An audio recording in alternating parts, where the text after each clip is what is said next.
এখন থেকে আপনার প্রিয় সিরিয়ালগুলো ফ্রিতে দেখুন এক্সক্লুসিভলি শুধুমাত্র সান নেক্সটে। এখনই অ্যাপ ডাউনলোড করুন। না না, আমি একটা কথা বুঝতে পারছি না, এটা কি করে সম্ভব?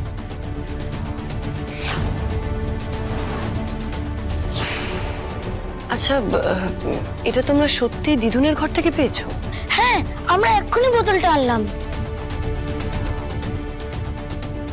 আগে তো আমরা তোমাদের সবার ঘরে খুঁজছিলাম, কিন্তু কোথাও কাচের বোতল পাচ্ছিলাম না, তাই শেষে দিদুন ঘরে গেলাম। তারপর ওখানে গিয়ে দেখলাম খাটের কোণায় বোতল রাখা, সেখান থেকেই এটা নিয়ে এলাম। সেখানে অবশ্য আরো অনেকগুলো বোতল আছে, কিন্তু এটাই সবথেকে সুন্দর, তাই এটা এনেছি। এইটার ওপর ড্রয়িং করে ফুলদানি বানালে দারুণ লাগবে, তাই না বলো দিদি ভাই? তোমরা এটা কেন ধরেছো? তোমাদের এতবার করে একটা কথা বারণ করা হলো, সেটা তোমরা শুনলে না। বারণ করা হলো তো যে এত রাতে বোতল খুঁজতে হবে না, যাও ঘুমো। সেই একটা কথা শুনলে না তোমরা, এত অবাধ্য হয়েছো। তুমি রাগ করছো কেন বন্ধু? আমরা তো ড্রয়িং করেই ঘুমিয়ে পড়তাম। তোমাদের ডিস্টার্ব হবে বলেই তো আমি এই বোতলটা খুঁজে আনলাম। আর এই বোতলটা দিয়ে কি বিচ্ছিরি গন্ধ বেরোচ্ছিল, আর তাই জন্যই তো বোতলটা ধুতে আনলাম। আমরা কি ভুল করেছি বলো তো? তুমি এইভাবে বকছো কেন বলো তো আমাদের? আবার মুখে মুখে কথা। তোমাদের শ্রেয়া আর ছোটন দুজনেই বাচ্চা, ওদের কোনটা ঠিক কোনটা ভুল সেই জ্ঞান নেই। Please try to understand. ওদের বকাবকি করে কি হবে? ওদের কোনো দোষ নেই।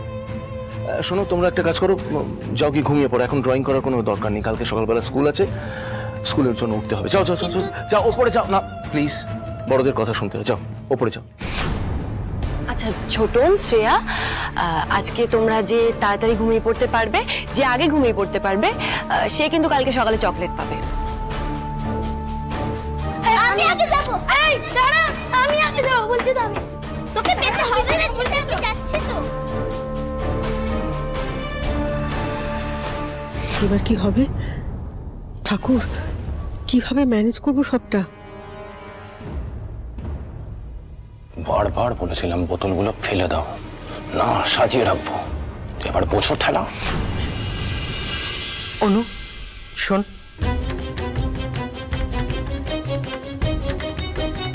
আমি তো এখানে এসে শুনলাম যে তুই আর আর্য মালবিকার ঘরে থাকিস, তাই তো? তাহলে সেখানে মদের বোতল এলো কি করে? সেটাই তো আমি বুঝতে পারছি না যে কোথা থেকে এলো। ছি ছি ছি ছি ছি, আমি যদি একবার জানতাম যে ওই রকম একটা জিনিস ওই ঘরে আছে, আমি তো থাকতামই না, পাওয়া দিতাম না।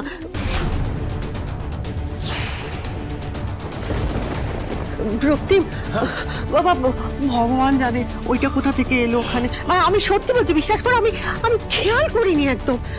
হ্যাঁ মানে আমাদেরও তো সেটাই খটকা লাগছে। এই বোতল তো দিদিভাইয়ের ঘরে থাকার কথা নয়, আর যদি থাকে সেটা আমরা খেয়াল করবো না, এটাও সম্ভব নয়, তাই না? তাহলে প্রশ্ন হলো বোতলটা এলো কোথা থেকে? ও তরু, আমি কি বলি বলতো? এর কি উত্তর দেবো? হ্যাঁ, আমি সত্যি জানি না, মানে এটা